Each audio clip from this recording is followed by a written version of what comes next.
Good morning, friends. Today is 22nd of June, and yesterday was International Yoga Day, and the spirit was that in this lockdown we should keep going.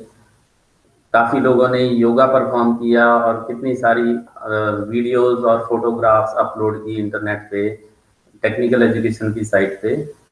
So the same spirit is that we should not lock down our studies and the careers and the futures. So keeping on those lines, we have been preparing all the subjects of final year for the coming HSVTE exams. तो same pattern पर automobile engineering के ही जो एक हमने अभी lecture किया था, मुझे कुछ बच्चों की फीडबैक मिली थी. I got the feedback that they have some doubts on transmission systems. So for that purpose, I have prepared the slides and presentation of transmission system. But just because this transmission system is very large and vast topic, so I have divided this topic into two parts, transmission 1 and transmission 2. So based on that, I will be covering these contents, type of transmission system, gearbox, propeller shaft, universal joint, inner drive, differential, and rear axle. The first three parts will be covered in this lecture, and later on, propeller shaft to rear axle, they will be covered in transmission 2 lecture. So, what will be the learning outcome of this lecture? We will, the student will be able to understand terminology of transmission system, types of transmission system, the function of clutch and gearbox, various type of clutches and gearbox, construction and working of clutches and gearbox. And the transmission 2 will be covering the function of final drive, differential, rear axle, and the types of final drive and their features. So what is a transmission system?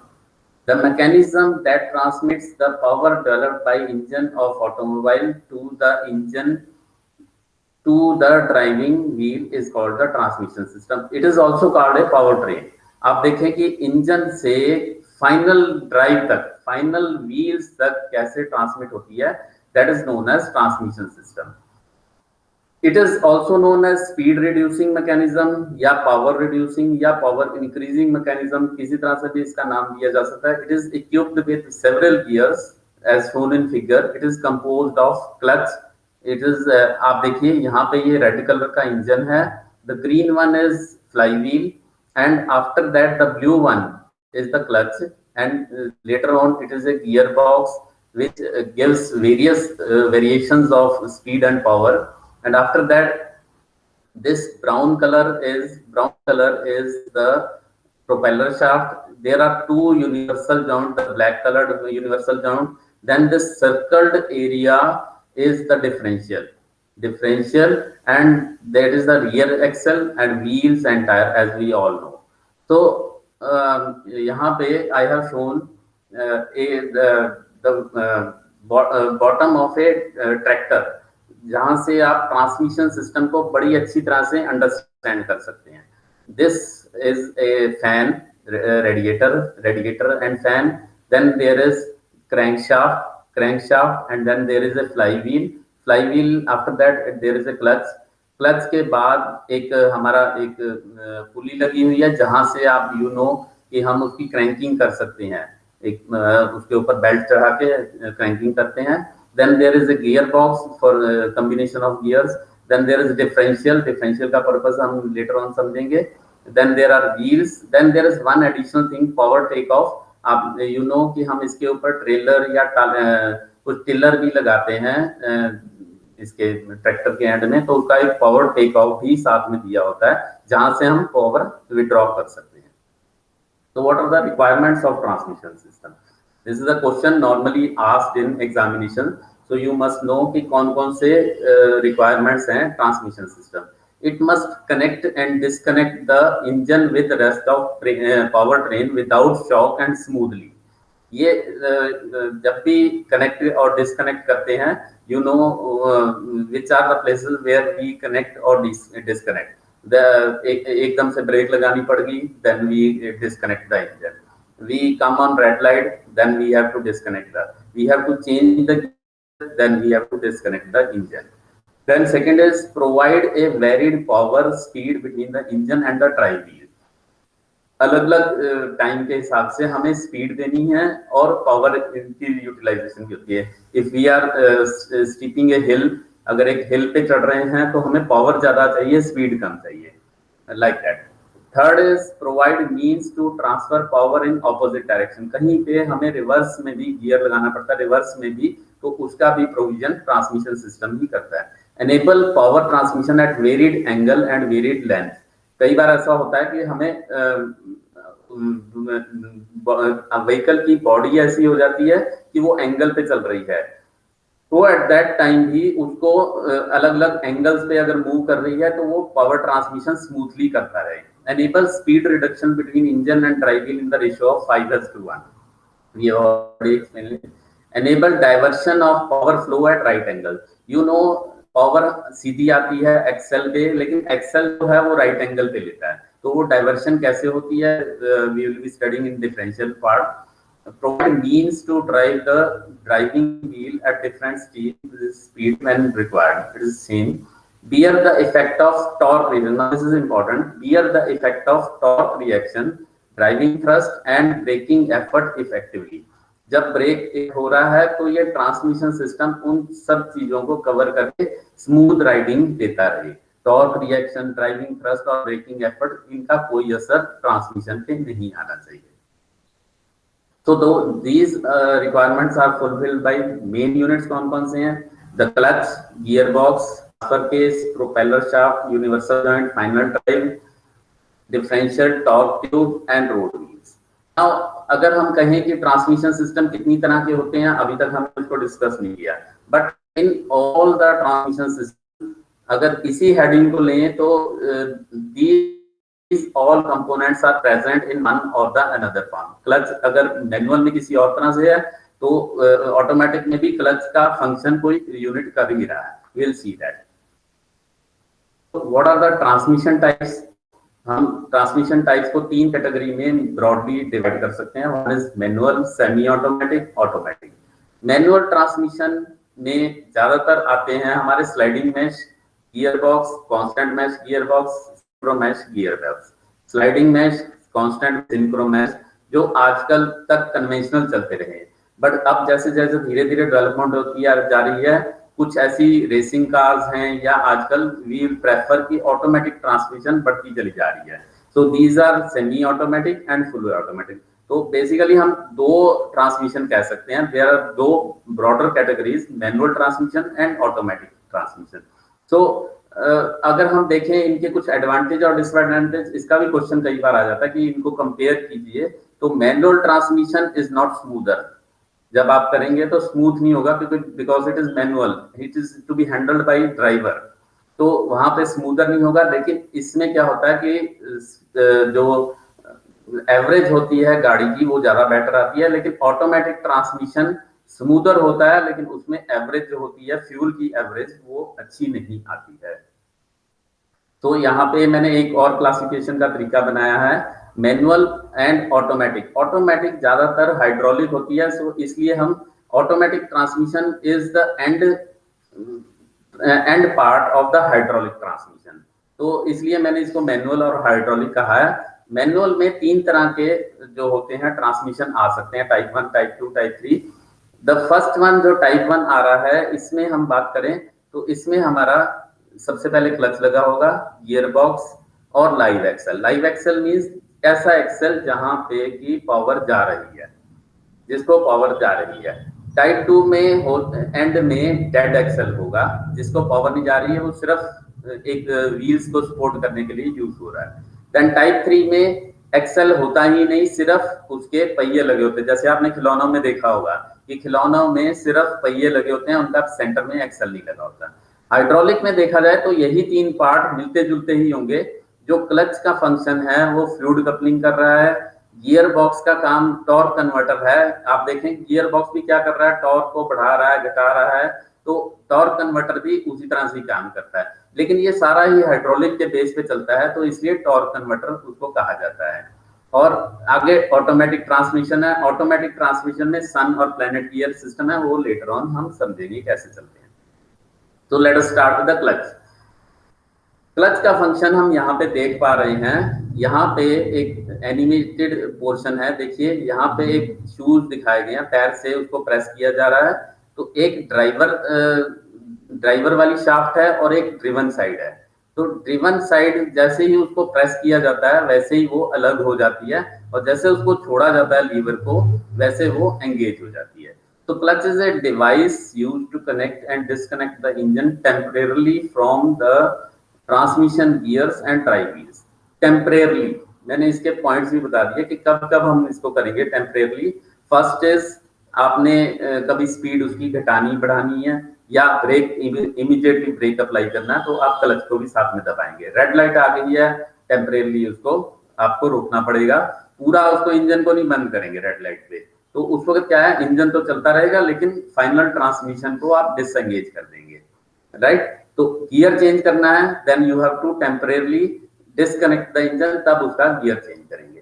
Clutch transmits power by means of friction between driving members and driven members. अब हम देखेंगे कैसे करते हैं। अब देखिए यहाँ पे एक एनिमेशन एक और भी है जिसमें राइट साइड वाले एनिमेशन में आप देख पा रहे हैं कि यहाँ पे इंजन की पावर आ रही है, वो घूम रहा है, fly wheel is the first part, उसके बाद क्लचिंग मैकेनिज्म है, और जैसे क्लचिंग मैकेनिज्म छोड़ दिया जाता है, छोड़ने के ऊपर दैट मीन्स नॉर्मली जो होता है वो क्लच एंगेज रहता है, और जैसे ही लीवर को आप प्रेस करेंगे वैसे वो डिसएंगेज होगा, right. So what are the types of clutches?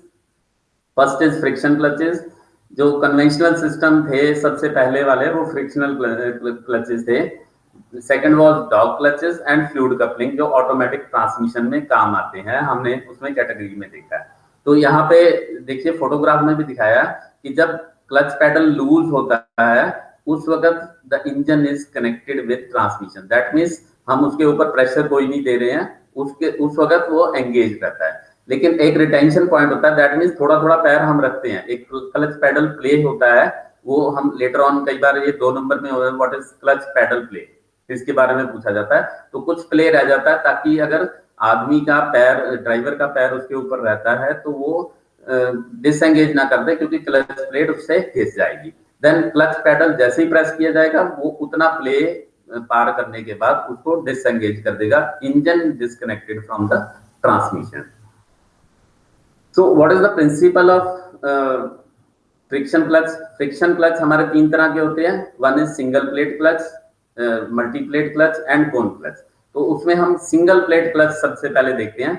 Single plate clutch एक बड़ी प्लेट होती है, यहाँ पे बीच में, बिकॉज मुझे पिछले लेक्चर में कुछ बच्चों ने कहा था कि हमें एक लाइन डायग्राम भी दी जाए सो दैट हम एग्जाम के लिए प्रिपेयर करें। सो आई वाज वेरी हैप्पी कि बच्चों ने ये क्वेश्चन पूछा, बिकॉज एग्जाम में जो बच्चे डायग्राम बनाते हैं I know they get higher marks than other जो कि लिखते जा रहे हैं। तो उसकी बजाय आप अगर एक डायग्राम बना दें, एक नीट एंड क्लीन डायग्राम बना दें, that is better to understand for the examiner also. तो यहाँ पे मैंने एक लाइन डायग्राम बनाया। यहाँ पे देखिए एक फ्लाई व्हील है, फ्लाई व्हील के आगे एक प्रेशर प्लेट है जो प्रेशर उसके ऊपर देगी, राइट। तो यहाँ पे बीच में एक हमारा फ्रिक्शन मटेरियल है, ये जो क्रॉस क्रॉस दिख रहे हैं these are the friction material, जो फ्रिक्शन प्लेट कहलाती है, और ये स्प्लाइंड शाफ्ट के ऊपर मूव कर सकती है, फ्रीली मूव कर सकती है। जैसे ही आप क्लच पेडल को प्रेस करते हैं, यहाँ पे देखिए क्लच पेडल को जैसे ही प्रेस करते हैं तो क्या होता है कि ये क्लच पेडल यहाँ पे छोड़ा जा रहा है तो ये ऊपर हो रहा है, जैसे ही क्लच पेडल को प्रेस करते हैं तो वो डिसएंगेज हो जाता है फ्रिक्शन मटेरियल। और ये फ्रिक्शन मटेरियल होता कैसा है और इसका अंदर कैसे होते हैं, ज्यादातर ये इस तरह का मटेरियल होता है जिसका हायर कोफिशिएंट ऑफ फ्रिक्शन होता है।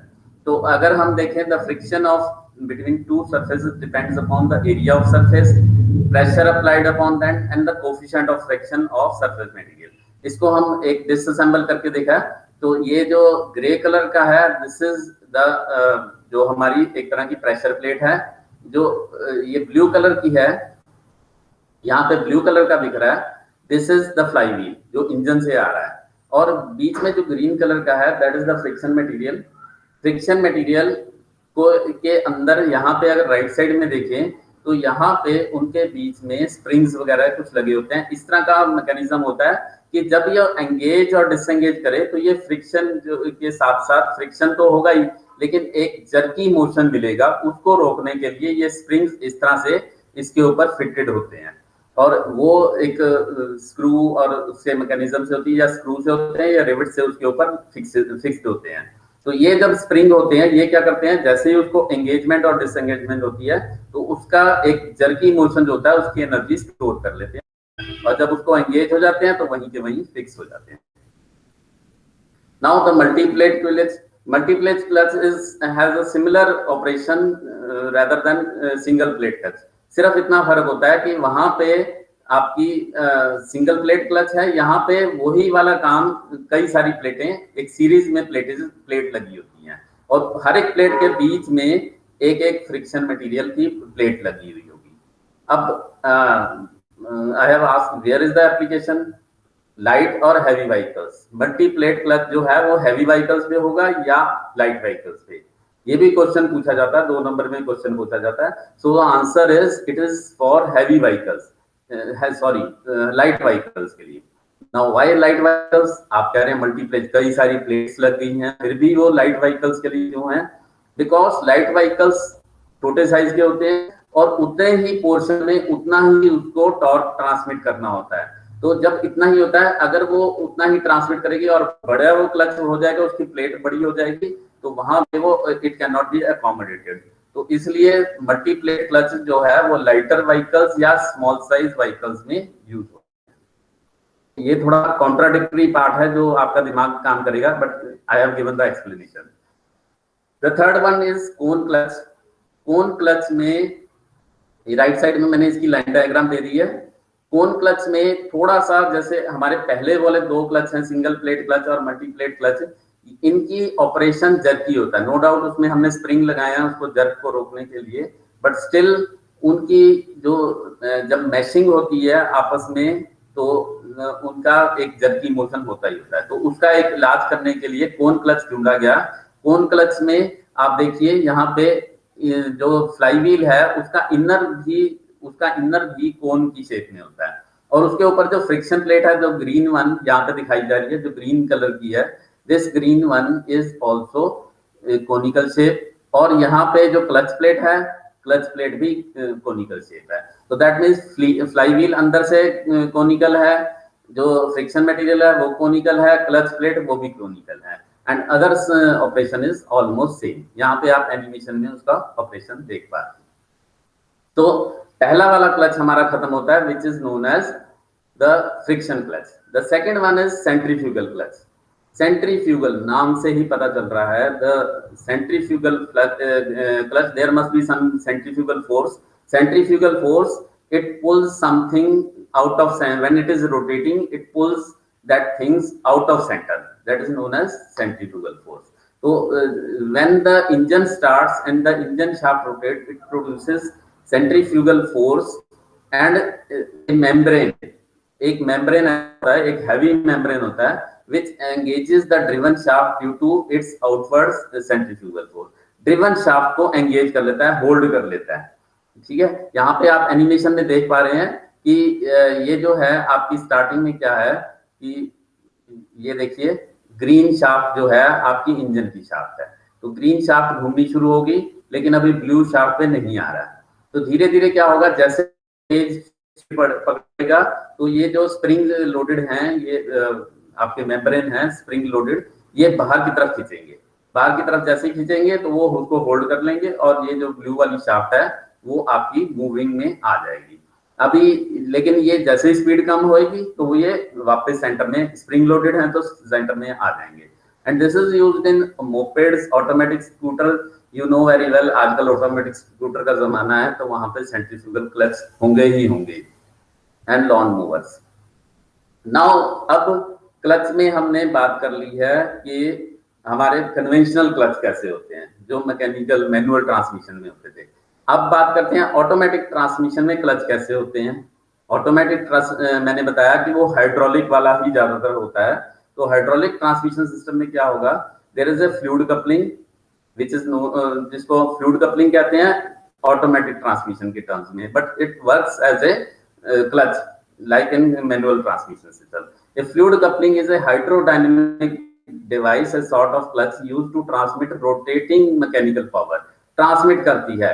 It has been used in automatic transmission as an alternative to a mechanical clutch. अब इसके पार्ट्स क्या होते हैं यहाँ पे देखिए. अब इसका पहले तो प्रिंसिपल समझ लें. प्रिंसिपल क्या है कि एक इम्पेलर है. इम्पेलर मीन्स एक पंखा है. जैसे यहाँ पे देखिए लेफ्ट साइड में एक डायग्राम मैंने दिखाई हुई है. पंखा है, पंखे के सामने पंखा अगर रख दिया जाए, एक पंखे को अगर ऑन कर दिया जाए, उसकी हवा पास हो रही है, फ्लूइड पास हो रहा है, वो फ्लूइड क्या करेगा, सामने वाले पंखे को रोटेट करेगा. तो इधर वाला पंखा जो है that is known as impeller. वो हवा फेंकेगा, फ्लूइड फेंकेगा. इम्पेलर कह दें या उसको कंप्रेसर कह दें, ठीक है, देसी भाषा में उसको कंप्रेसर कह दें, लेकिन इम्पेलर कहेंगे. तो इम्पेलर फ्लूइड को पास करता है, वो फ्लूइड क्या करता है, आगे टरबाइन को चलाता है. तो टरबाइन जब चलती है तो दैट मीन्स ये ड्राइवर वाली शाफ्ट है, आगे वाली ड्रिवन वाली शाफ्ट है. तो लेकिन इनके बीच में एक और चीज हमें रखनी पड़ती है which is known as stator. Stator क्या करता है कि उसके जो फ्लूइड का है, फ्लूइड का एंगल चेंज कर देता है. वो इसलिए कि वो क्योंकि वापस फ्लूइड में भी जाना होता है. उस फ्लूइड में अगर वापस एक केसिंग के अंदर ये फ्लूइड बंद होता है, अगर ये फ्लूइड बाहर निकाल दिया जाए तो वो तो पॉसिबल नहीं है.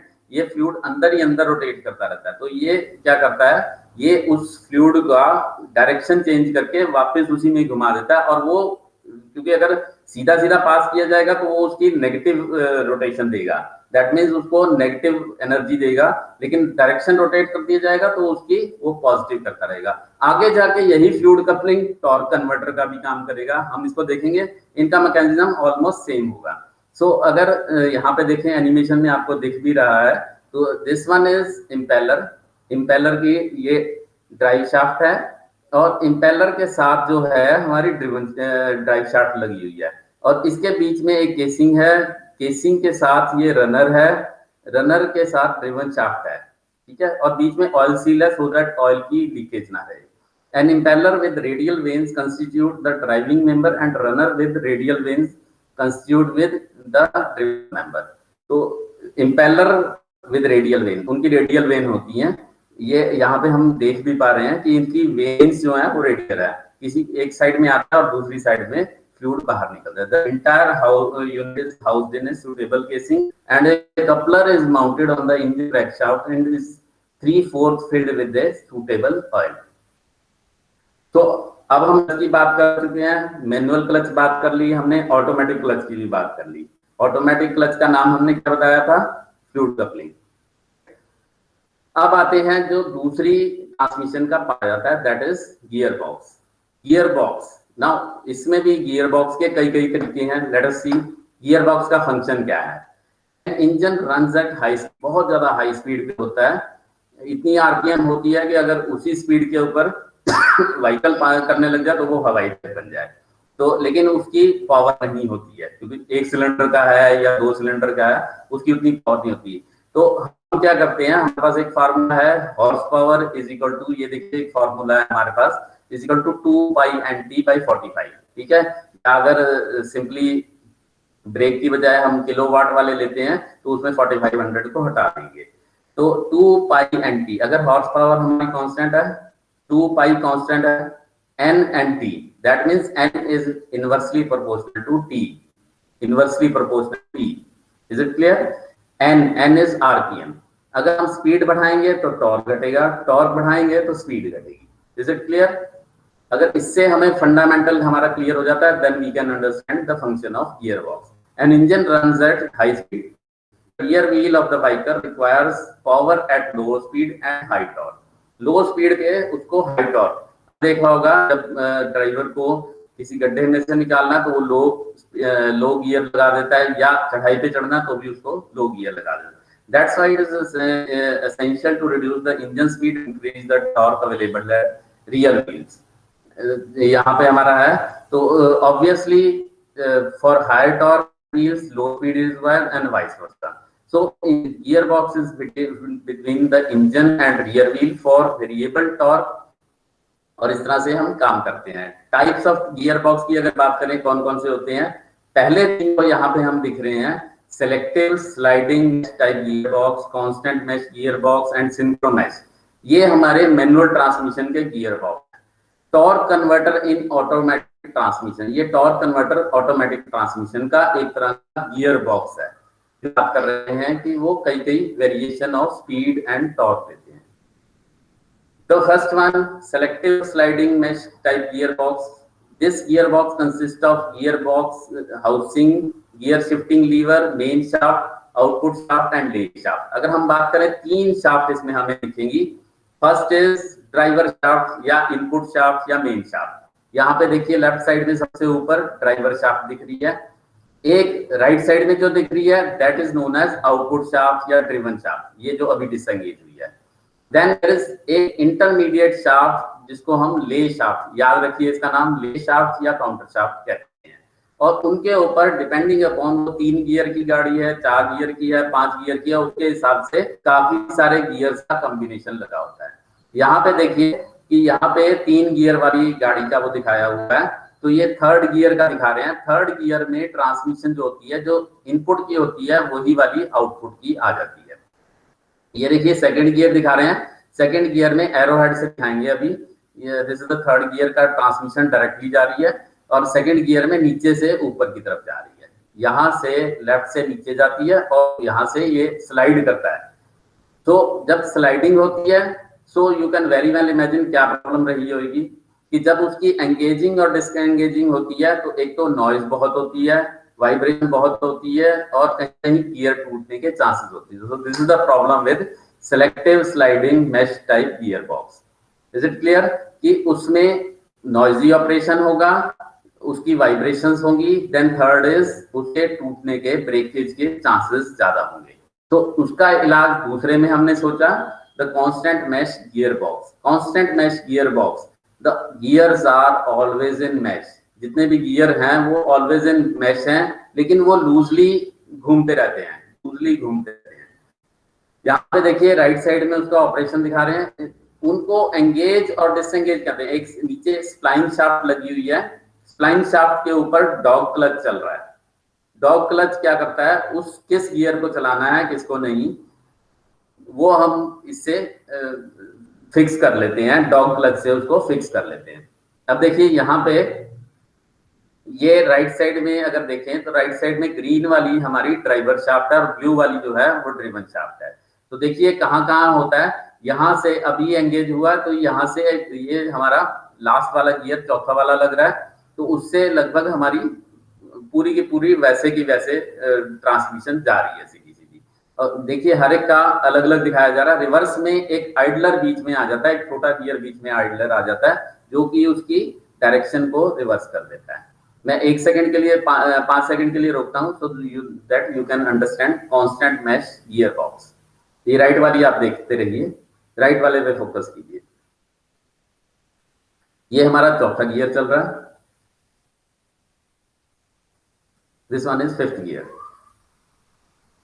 इसकी गियर रेशो भी हम कैलकुलेट करते हैं कि उनके नंबर ऑफ टीथ कितने हैं, आपने थ्योरी ऑफ मशीन के सब्जेक्ट में पढ़ा हुआ होगा। तो I skip to the next slide. Third one is, अब इसमें भी ये प्रॉब्लम है कि जब कांस्टेंट मैश में हमारी क्या प्रॉब्लम है, पहले वाले में था गियर टूटने के चांसेस होते थे, लेकिन यहाँ पे कांस्टेंट मैश में क्या है, गियर तो नहीं टूटते, लेकिन जब डॉग क्लच लगता है तो क्योंकि उनकी स्पीड जो होती है वो वेरिएशन होती है। एक गियर तो पूरा उस पे स्पीड पे चल रहा है, एक शाफ्ट पूरी उस पे चल रही है और एक 0 पे होती है, तो उनको एंगेज और डिसएंगेज करते हुए क्या होता है, वो टॉर्क पूरा नॉइजी ऑपरेशन होता है। तो टूटने वाली प्रॉब्लम तो ठीक होगी लेकिन नॉइजी ऑपरेशन अभी भी है। तो उसका दूसरा इलाज उन्होंने सोचा synchro mash.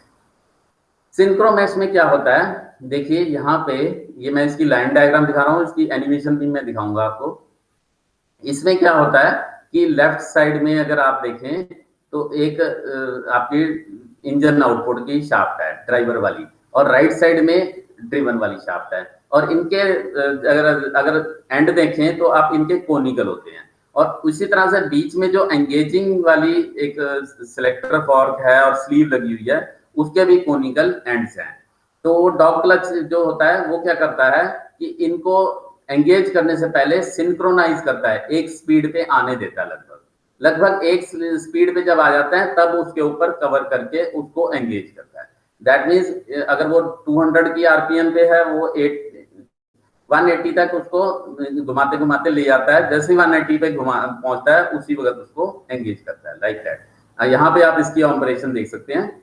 Bye this device the numbers which ultimately are to be engaged are first brought into frictional contact and the friction has equalized their speed, the positive connection is made। तो positive connection आराम से बन जाता है। The synchronizer is free to slide on splines। यहाँ पे देखिए synchroniser जो है वो आराम से स्लाइड कर रहा है उनके ऊपर, स्प्लाइंस के ऊपर। ये बीच में जो देखिए आराम से दोनों की स्पीड लगभग एक जैसी होगी, उस वक्त आराम से उसके ऊपर शिफ्ट कर। On the main shaft, it has conical portions to correspond with the conical portion of on the gearbox shaft pinion and on the wheel that rotate freely on the main shaft। तो that means दोनों driver के इस side में होगा, driven के इस side में होगा, और जो बीच में डॉग क्लच होगा उसकी जो कॉर्नर्स होंगे वो भी कोनिकल होंगे।